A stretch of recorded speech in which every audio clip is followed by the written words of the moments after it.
माने वैराग्य किसको, वैराग्य इसको नहीं कहते छोड़ दिया। बोले क्या छोड़ दिया? कहते मैंने लाल किला छोड़ दिया। तेरे बाप का था, मैंने छोड़ दिया। क्या छोड़ दिया? बोले नरीमन पॉइंट का बंगला छोड़ दिया। कौन सा? वो जिसपे सेंट गेंदामल लिखा हुआ है। तेरा है? नहीं। तो फिर तूने क्या छोड़ा?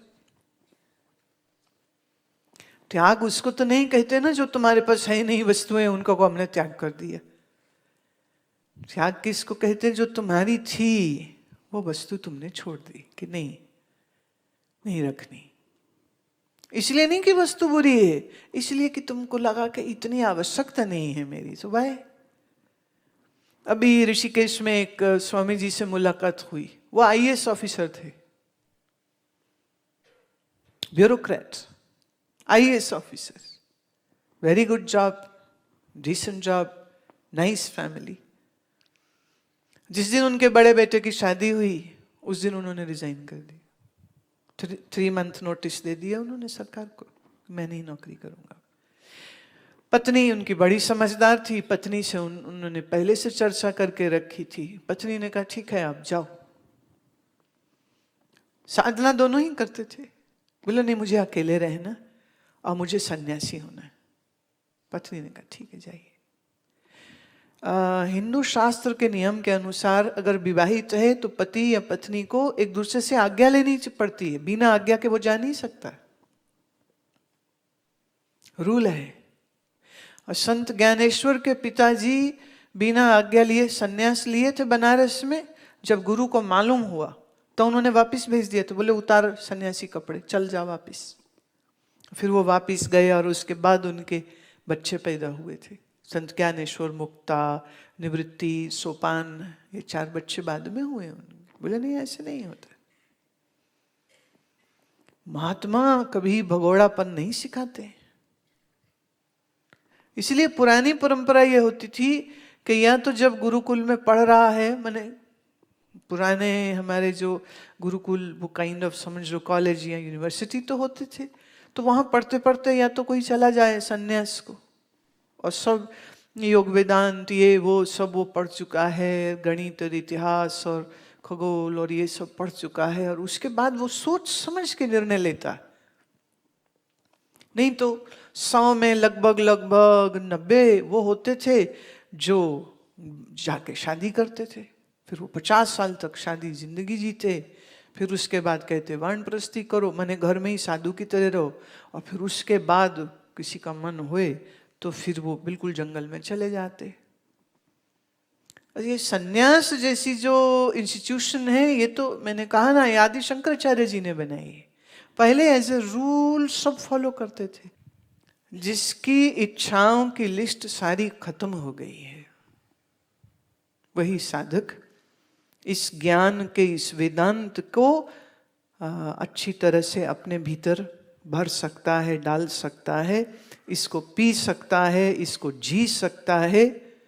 और जिसके अंदर अभी ये बात पूरी नहीं आई है उनके लिए थोड़ी समस्या हो जाती है।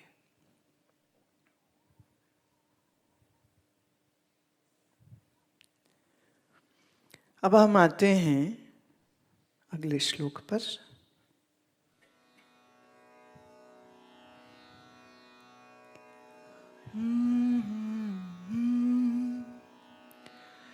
सर्वभूतादिवासं यत् भूतेषु च वास्तेऽपि सर्वयनुग्रहकत्वेन तदस्मि अहं वासुदेवः, तदस्मि अहं वासुदेव इति। सर्वभूत अधिवासम यत्, जिसका वास इस पूरे संसार में है, जो इस पूरे संसार में मौजूद है। जो, अब यहां जो कह रहे हैं, जिसे समझ नहीं वो कहेगा ब्रह्म सब में है। जिसे समझ थोड़ी सी होगी, वो कहेगा वह ब्रह्म में ही है और मैं ही सब जगह पे है।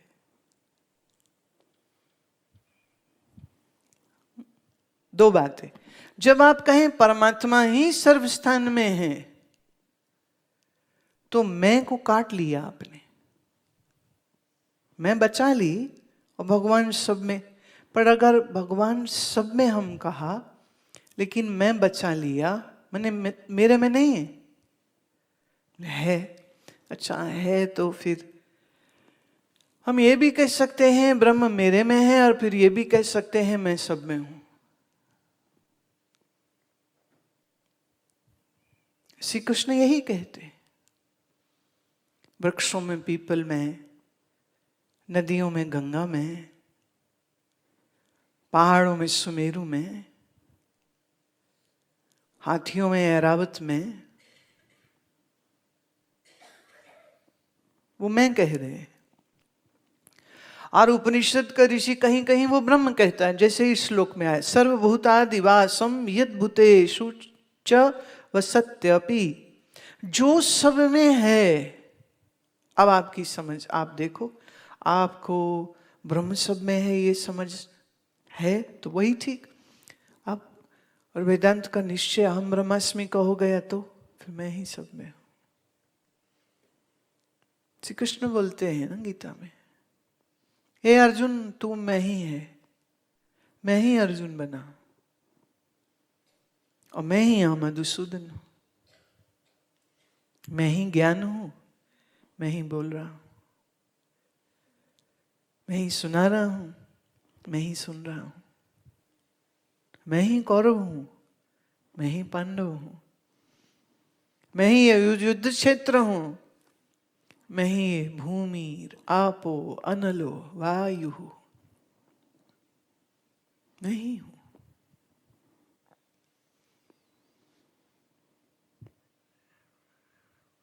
जो ये जानता है सर्वभूतादिवासम यद भूतेषु च,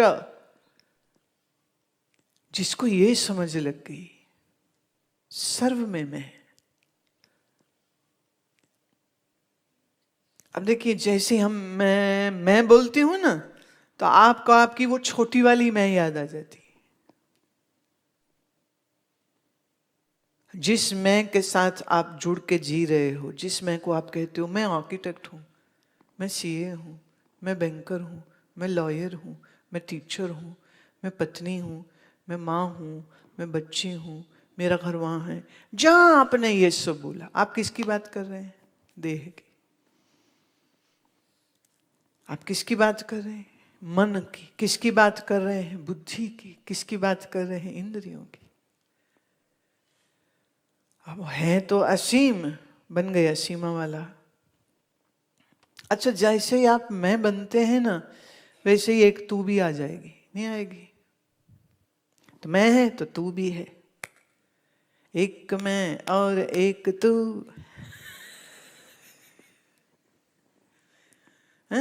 फिर तो शुरू हो गई, फिर प्रेम कहानी शुरू हो गई, फिर शादी हो गई, फिर लड़ाई हो गई, फिर डिवोर्स हो गई, या बड़ा अच्छा जी रहे थे पर दोनों में एक मर गया।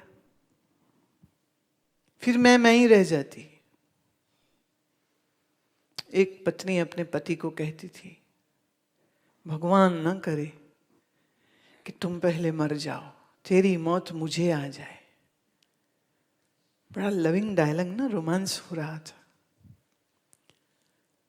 पति कहता, चल तू कहती है तो ठीक है, वैसे भी गायत्री कब से इंतजार कर रही है।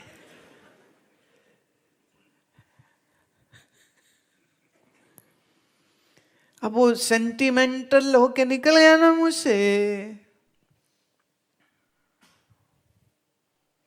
पहले कोई तो जाएगा ना। एक वो मन है ना, बांध लेता है, मैं तेरे बगैर नहीं रह सकता, मैं तेरे बगैर नहीं रह सकता, मैं तेरे बगैर नहीं रह सकता।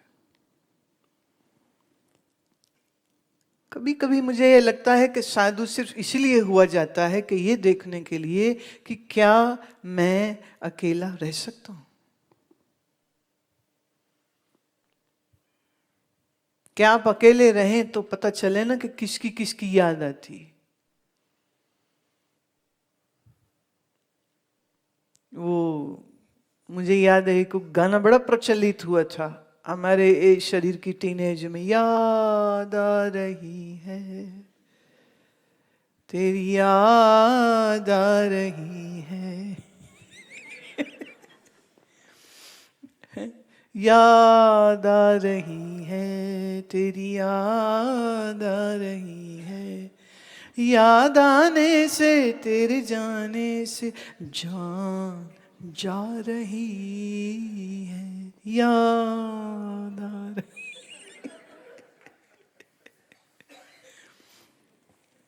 तो जिसकी जान निकलती रहे अपने किसी न किसी के लिए, कैसे रहेगा अकेला? नहीं रह सकता। तो देह से अध्यास जब तक है तब तक मैं आत्मा हूं ये निश्चय नहीं होगा। और देह से अध्यास जब तक है तब तक पति पत्नी परिवार इनके साथ जो आपके मन के संबंध हैं वो हमेशा गहरे रहेंगे। आसक्ति मतलब बंधन, आसक्ति मतलब ये आसक्ति ही तो है ना, I can not live without you. अब आप चेक कर लीजिए आपके मन में किसके किसके के लिए। एक हमारे हैं यहाँ भगत, मैं ऐसी उसको पूछ रही थी, मैं कब से तुम्हें देख रही हूं, तुम यहीं बैठे हो, तेरा पीछे परिवार, कोई तुझे कुछ भी नहीं है। मैं मतलब मैं शादी बोले करी थी तो मैं फिर कहते छोड़ गई, तो मैं दोबारा कर लेते, कहते करी थी मैं फिर छोड़ गई। मैं ऐसे कैसे? कहते जी पहली 9 महीने में छोड़ गई, दूसरी 3 महीने में छोड़ गई, मैं तो फिर तीसरी कर ले। अरे ना अब नहीं, अब हिम्मत नहीं है, बड़ा मुश्किल है, अब नहीं। बोले अब यही अच्छा है। पर देखिए ना, ये भी तो अच्छी बात नहीं ना कि हमारे पास सारे छुट्टड़ ही आते रहे। ये छुट्टड़ों का आश्रम थोड़ी बनेगा। बहुत साल पहले ऋषिकेश में एक मिला था स्वामी, हरियाणा का था वो, तो उसने शायद रजनीश का ओशो का संन्यास लिया हुआ था। तो मैंने मालूम नहीं था, तो बाद में बताया उसने, मैंने उससे पूछा, मैंने कहा आप मतलब अपने बारे में परिचय दीजिए, शादी ब्याह कहाँ क्या कैसे। कहते शादी करनी तो चाहिए थी, हुई नहीं, चाहिए थी पर हुई नहीं, जब हुई नहीं फिर मैं हो गया 50 का, फिर तो लगा सन्यासी ले लेता। यही बाबा खतरनाक बन जाते हैं बाद में, ये जो कहते हैं ना हुई ही नहीं थी, that's not right।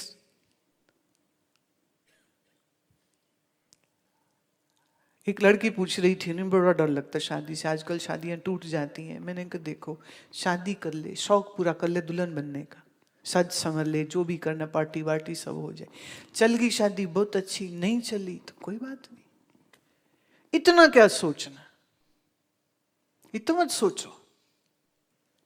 कम से कम ये अफसोस तो नहीं रहेगा ना कि शादी नहीं हुई थी या शादी नहीं की थी। दिल तो बड़ा था, किसी ने पूछा ही नहीं। घर वाले दूसरे कामों में लगे रहे, दूसरे बहन भाइयों के कराने में लगे रहे, और फिर उम्र निकल गई, फिर मिला ही कोई नहीं। अब हम क्या करें? तो भैया ये संसार से हारे हुओं के लिए ये मार्ग नहीं होता है।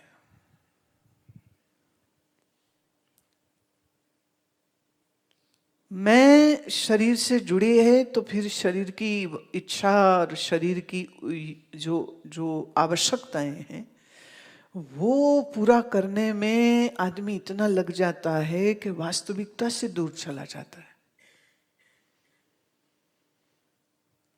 इसलिए अगर कहें हम बारंबार किसी चीज का अभ्यास होना चाहिए तो वो क्या है कि ये देह में नहीं है, ये देह मेरी नहीं है, ये पुनः पुनः, इसलिए यहाँ आश्रम में रोज आरती के बाद मनो बुद्धि अहंकार चित्तानि नाहम, ये स्तोत्र का पाठ रोज होता है। कि भूल गए हो तो सही कर लो, मन बन के मत जियो। तो जब मन से मैं जोड़ी तो मैं सीमित हो गई, और जब मन से मैं को हटाया, आइए मैं निकला सच्चिदानंद स्वरूप, आइए मैं ही निकला व्यापक स्वरूप।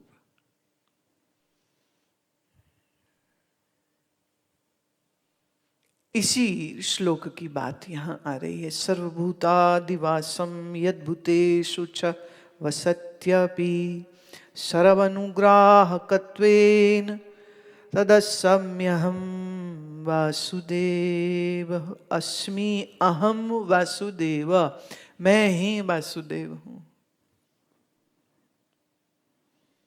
मैं ही वासुदेव हूं। और यह वासुदेव सर्व में है, वासुदेव कुटुंब इति। सा महात्मा सुदुर्लभ, जो सर्व में अपने आप को देखे, या कहो जो सर्व में वासुदेव को देखे। वासु वसता है, जो वह देव जो सर्व में बसता है। अभी आया ना श्लोक, वस्यत्य अपि, जो बसता है। कौन बसता है? उसे कहा सर्वभूतादिवासम। कौन? कौन? वासुदेव इति।